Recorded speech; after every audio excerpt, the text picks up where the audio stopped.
In this video, I'm going to show you how to fix the unusual activity detected error on ElevenLabs. So if ElevenLabs is blocking you when you try to generate a voice, then this method should fix it.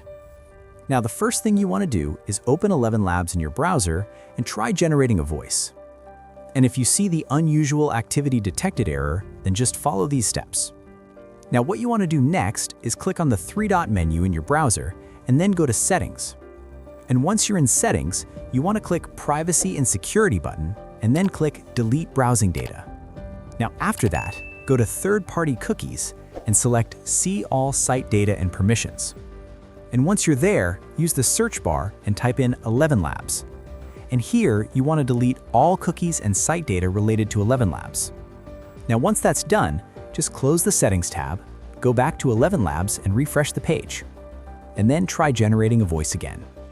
Now if the issue still persists, what you want to do is quickly check your network connection. Make sure you're not using a VPN or unstable network, and then refresh the page one more time. And that's it. Your unusual activity detected error on ElevenLabs should now be fixed. If this helped you out, please subscribe. It really helps me out as well. Thanks for watching, and I'll see you in the next one.